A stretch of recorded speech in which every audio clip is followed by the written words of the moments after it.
si los cruzados trajeron el culto a San Jorge a Occidente y se convirtió en uno de los grandes santos occidentales, habiendo nacido en Oriente. ¿Recuerdan? Georgia, este territorio al sur de Rusia, se llama así por Jorge. Es la tierra de San Jorge, ¿no? Georgia es la tierra de San Jorge. Pero en Occidente tuvo un éxito que en Oriente no tuvo. Inglaterra lo nombró patrono, San George, ¿no? San Jordi de los catalanes, Giorgio, el santo de los italianos. Toda Europa se volcó sobre este santo guerrero, que no era el arcángel San Miguel, era un ser humano, y cuya fuerza, cuya violencia estaba siendo modelo para los caballeros de la época. Recuerden que es una sociedad guerrera, caballeresca, y hay que mostrarle a los caballeros modelos, y un modelo de santidad de San Jorge. La siguiente. Vean aquí una escena donde está la toma del Santo Sepulcro, obviamente una visión muy idealizada de la cruzada. La siguiente. Muy tardías, fíjense, son todas muy tardías, cuando ya la cruzada había sido un fracaso. San Jorge no tuvo tanto pegue en Castilla, porque cuando llegó San Jorge a Castilla, Castilla ya tenía su santo guerrero. En una tradición que supuestamente se remonta al siglo IX, una guerra que hubo entre los cristianos aragoneses y castellanos y los musulmanes, la batalla de Clavijo, dice una leyenda que surgió en el siglo XII, que en este siglo IX se apareció Santiago a caballo matando musulmanes, y gracias a esto fue que los cristianos pudieron vencer al Islam. Esta idea, que surge del siglo XII a raíz de la presencia de santos guerreros orientales, ¿no?, convierte a un apóstol pacífico en un apóstol guerrero. Es decir, convierten al Santiago apóstol en el Santiago matamoros. Y véanlo, ¿no? Está decapitado, están las cabezas de los musulmanes tiradas, los brazos, ¿no? Siempre comienza, a partir del siglo XIII, la iconografía de Santiago va a ser esta. Ya no del apóstol, sino del guerrero. Porque Santiago está apoyando la reconquista. De nuevo, está siendo un fenómeno muy peculiar de una tierra de frontera, como fueron San Jorge, San Demetrio en Bizancio, pero ahora en el otro lado del Mediterráneo, es decir, en la España que está reconquistando, recuperando, entre comillas, sus territorios cristianos, para expulsar a los musulmanes que son considerados extranjeros. Los musulmanes eran tan españoles como ellos, pero hace falta generar la idea de que estos musulmanes no son españoles, ¿no? Porque ser español es igual a ser cristiano. Entonces la idea de Santiago es uno de los grandes mitos que ha generado en España, básicamente en Castilla, no en Aragón, sino en Castilla, el gran desarrollo de la reconquista. Y será este santo el que llegue a América, como vamos a ver. ¿Sí? La siguiente. Veanlo aquí, matando indios, en el famoso retablo de Santiago Tlatelolco. Muchos indígenas lo tomaron como patrono, a pesar de ser el santo del conquistador, y está vestido como conquistador, incluso el caballo trae ojos azules, ¿no? Es el conquistador, pero los indígenas, para los indígenas es el santo que venció a las fuerzas de los dioses, y debe ser venerado, porque puede ser violento, ¿no? Es un señor que rige el cosmos, tiene una serie de atributos del dios cosmogónico, y por supuesto Santiago se convierte en uno de los principales santos venerados por los indígenas. Vean la siguiente, ¿no? Vean aquí, Santiago está siendo venerado por Cortés y por Moctezuma. El Moctezuma, el emperador vencido, está venerando a Santiago, y por supuesto Cortés, ¿no? Recuerden que la justificación que se da de la conquista es básicamente la cristianización, y Cortés no solamente es un conquistador, es un misionero. ¿Ok? Gracias a Cortés, los indígenas fueron liberados de la idolatría. Se le compara con Moisés, que liberó a su pueblo de la esclavitud de Egipto. Pues Cortés y Moctezuma veneran al guerrero Santiago. Y lo más curioso, se fijan, las armas de Carlos V las trae el ejército de Moctezuma, porque este cuadro fue pintado por un indígena. Y por supuesto, para los indígenas, Moctezuma es uno de los héroes de la conquista. La siguiente. Recuerdan que el 13 de agosto, el día en que cayó México Tenochtitlan, se celebraba la fiesta de un mártir romano llamado San Hipólito, que también era un guerrero. Igual que San Jorge, igual que San Mauricio, igual que San Demetrio, eran soldados romanos que se habían convertido al cristianismo y por eso eran martirizados. Este hecho casual de que coincidiera el día de la toma de Tenochtitlan con la fiesta de un santo guerrero fue fundamental para el desarrollo de la simbología de la Ciudad de México, porque San Hipólito se convirtió en el santo protector de la ciudad.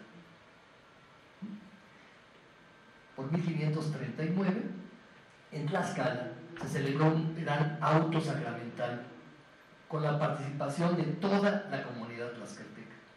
Se representaba ni más ni menos que la toma de Jerusalén, es decir, la primera cruzada, ¿no? En la representación aparecían los ejércitos de Francia, los ejércitos de Hungría, los ejércitos de Alemania, con sus estandartes, representados por indígenas armados de chimalis y macanas, ¿no? Pero el ejército de Francia, ¿no? Los indígenas, las caltecas se seguían vistiendo como el México prehispánico, habían pasado, ¿qué? 20 años de la conquista. ¿Mm? Y en este gran escenario, este gran happening que organizaron los franciscanos, ¿no? Donde todos eran actores y espectadores, y luchaban y vencían y se arrojaban bolas de almizcle para mancharse de sangre, y se hacían los muertitos, después regresaban otra vez a la lucha, ¿no? Este gran espectáculo guerrero, ¿no? Que nos recuerda a las danzas de moros y cristianos, todas esas danzas que aparecieron después. Precisamente en este espectáculo se manifiestan tres santos en la escenificación. En una torre aparece San Miguel y promete que los cristianos van a tomar Jerusalén y los musulmanes van a ser vencidos. Después, entre el ejército cristiano, aparece cabalgando Santiago, ¿no? El apóstol guerrero que había realizado la reconquista. Y junto con él aparece San Hipólito, también a caballo, como el otro santo guerrero. ¿Sí? Fíjense, los tres santos guerreros están presentes en esta representación. Lo que significa que el cristianismo que se está inculcando a los indígenas es un cristianismo que exalta la guerra, ¿sí? Y que está exaltando a tres santos que están vinculados con la guerra. La siguiente, ahí tienen a San Hipólito cabalgando sobre el águila y venerado de nuevo por los ejércitos españoles e indígenas. La siguiente, este espíritu guerrero, este espíritu de aventura y de guerra, será el que anima los grandes temas de la literatura caballeresca de los siglos XIV y XV, que tiene la cruzada como uno de sus grandes temas, pero también recuerdan la búsqueda del Santo Grial, ¿no? Percival, Lancelot, los grandes caballeros de la mesa redonda del rey Arturo buscaban el Santo Grial, que era el cáliz donde había bebido Cristo la última cena. Y en sus andanzas habían vencido dragones, habían luchado contra gigantes, habían realizado hazañas violentas, aventureras, ¿no? Pero finalmente el ideal que los guiaba era encontrar el Santo Grial, es decir, encontrar la verdad de Cristo. Aquí tienen en este famoso cuadro de Jan van Eyck, que representa la adoración del Cordero Místico, varios de los guerreros que están vinculados precisamente con los caballeros de la mesa redonda, y muchos de ellos traen como su escudo la cruz, es decir, son caballeros cruzados. La siguiente. En esta idea de violencia sigue todavía vigente aún después del siglo XVI. Esta imagen es la imagen de San Isidro. ¿Recuerdan San Isidro? San Isidoro era obispo de Sevilla, fue uno de los grandes teólogos de la teología visigoda, fue el autor de las etimologías, un hombre muy sabio, ¿no? Teólogo, jamás guerreó, un hombre que jamás fue a la guerra. Claro, justificó a los reyes visigodos, pero nunca fue a la guerra él. Pero fíjense, en el siglo XVIII, en el santuario que se encuentra en León, en España, donde está su tumba, aparece San Isidro, o San Isidoro, cabalgando sobre el caballo y matando herejes, igual que Santiago. ¿No? Estamos entonces en pleno siglo XVIII y todavía el discurso guerrero existe. Y se ha aplicado incluso a santos no guerreros, como San Isidoro de Sevilla, un teólogo, un padre de la Iglesia. La siguiente era una representación del siglo XVIII en Nueva España. Este personaje que, si algo tenía era ser pacífico, ¿no? Que era San Francisco de Asís, aparece en una situación de una gran violencia. San Francisco fue uno de los santos que comenzó a asociarse con el Apocalipsis. Se le consideraba uno de los ángeles del Apocalipsis y uno de los ángeles que iba a anunciar la segunda venida de Cristo. Como un santo apocalíptico, San Francisco comenzó a asociarse con la lucha contra el anticristo. Y aquí exactamente es lo que está representando. San Francisco encaja su espada en el pecho del anticristo, que es seguido por los musulmanes. ¿Sí? Y San Francisco está apoyado por San Elías, que con una espada flamígera también está atacando, que es el fundador de los carmelitas, y por Santo Domingo de Guzmán, la orden gemela de los franciscanos. ¿No? El discurso es una gran violencia. Claro, es una violencia simbólica, pero la violencia simbólica es muy real. Los discursos no son inocuos. ¿Sí? No son inocuos. El discurso siempre trae consigo violencia. ¿Sí? Los discursos generan violencia. La siguiente. Miren aquí otra imagen de San Francisco, sosteniendo a la Inmaculada Concepción, apoyado por los reyes de Austrias, tanto la rama austriaca como la rama española, y del otro lado están los franciscanos venciendo al demonio, ¿no? Están lanzando flechas y lanzas. En la siguiente vamos a ver este mismo discurso, se ve en esta imagen en Cusco, aparecen los franciscanos con sus libros, las monjas con sus corazones, ¿no? Corazonzazos para defender a la fe, ¿no?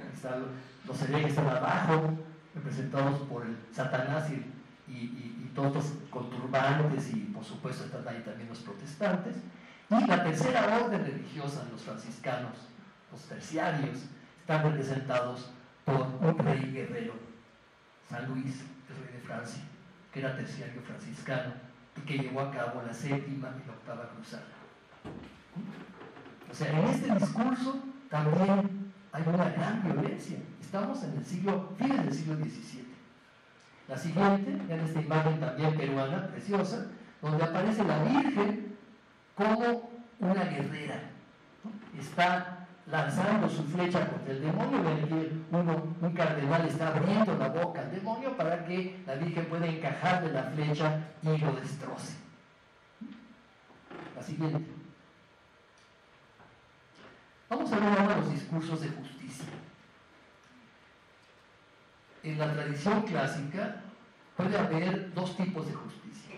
La justicia distributiva, es decir, aquella que le da a cada quien lo que le corresponde, y que se representa por una balanza, ¿no? Todavía seguimos representando así la justicia, ¿no? La balanza es el equilibrio, ¿no? Para que todos reciban lo mismo, y en un caso de conflicto siempre se dé la razón al que tiene la razón y se castiga al que no la tiene. Y la otra es la justicia vindicativa. La justicia vindicativa es la justicia que se ejerce como venganza, ¿no? Vindicar, venganza. Y la justicia vindicativa se representa con una espada. La justicia vindicativa es aquella que ejerce Dios como sumo juez. Recuerdan que la Biblia comienza con un juicio y termina con un juicio. Dios es el gran juez. El primer juicio es un juicio contra Adán y Eva por su pecado de desobediencia y de soberbia. El último juicio, el juicio final, va a ser el juicio de toda la humanidad, es decir, de los descendientes de Adán y Eva. Y en ese juicio, la justicia de Dios será implacable. Porque los que se han portado bien irán al cielo, pero los que no irán al infierno. Y no hay posibilidad de arrepentirse después de que el juicio. ¿No? Yo no sabía. No. Después del juicio ya no hay posibilidad de nada. El infierno es eterno. ¿No? Y esta es justicia vindicativa. Dios está vengando por los pecados que se han cometido contra Él. Esta idea de una justicia vindicativa todavía está muy presente en nuestros discursos jurídicos. Cuando se castiga a alguien por un delito, se le está castigando por lo que ha cometido. Es decir, la sociedad se está vengando por el mal que ese individuo ha generado a la sociedad. Claro, por ahí hay, desde el siglo XVIII, hay nuevas corrientes de rehabilitación, de reintegración a la sociedad. No se les está castigando, se intenta rehabilitarlos para que se inserten de nuevo en la sociedad armónicamente. Sí, pero son discursos que apenas están ahora, ¿no? Ya no le llamamos cárceles, llamamos centros de readaptación social, ¿no? Es un elegante término para hablar de cárcel, ¿no? Pero finalmente lo que estamos haciendo es castigándonos por sus delitos, ¿no? Aunque exista, insisto, esta idea de rehabilitación. Bueno, esta idea de castigo es una herencia de esto, ¿no? Del juez, sobre todo del Apocalipsis, del juez que va a venir a juzgar a vivos y muertos el fin de los tiempos.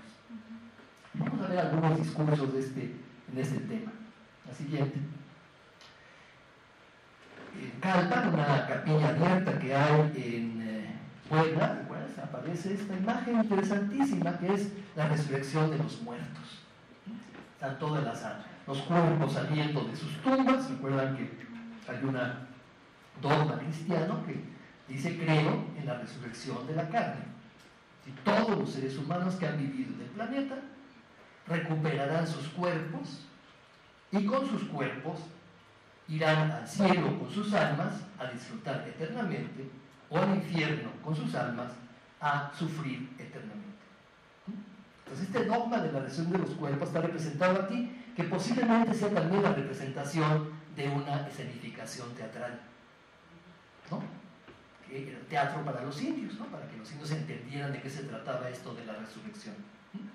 Aparece Cristo como juez, aparece la Virgen María y San Juan pidiéndole a Cristo perdón por los pecados, la intercesión de los santos. Pero sobre todo hay dos símbolos que están caracterizando a Cristo. Uno es la flor. La flor significa la providencia, el amor. Cristo es un Dios amoroso, ama a sus criaturas. Pero Cristo también es un justiciero. En la espalda significa la justicia vindicativa. Te ama, pero si no te portas bien te va a condenar al infierno.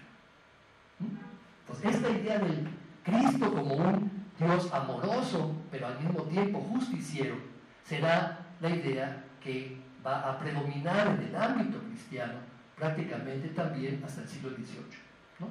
Ya la Iglesia del siglo XIX considera que el infierno pues, es un tema que es de mal gusto, ¿no? Vamos a condenar a todos al infierno, ¿no? Más bien se insiste en el Dios amoroso, va a perdonar a todos, un Dios muy buena onda, muy mangancha. Solo aquellos de veras malditos, ¿no? De veras perversos van a ir al infierno. La mayor parte de la humanidad no. Pero en esta época, incluso desde San Agustín, la idea de que la mayor parte de la humanidad se va a condenar, es decir, la mayor parte de la humanidad va a ser juzgada mal y va a ir al infierno, será el dogma cristiano básico sobre la otra vida. Recuerdan que el símbolo a lo largo de la Edad Media de estos pocos que se van a salvar es el arca de Noé. El arca de Noé es esto, ¿no? ¿Quiénes se salvan del diluvio? Noé y su familia. Todos los demás se ahogan, ¿no? Y el arca de Noé es un símbolo de lo que va a pasar con la humanidad.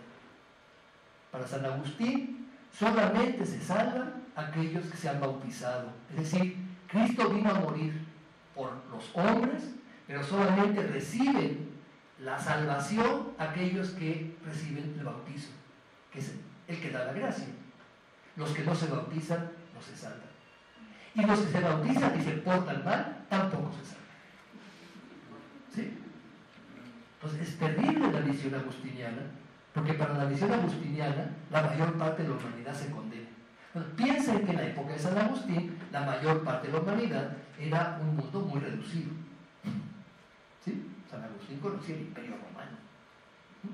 Los paganos eran los únicos enemigos de la fe y la mayor parte del imperio ya era cristiana. Entonces para San Agustín era tan terrible esta visión, ¿no? No era tan terrible como toda la humanidad, ¿no?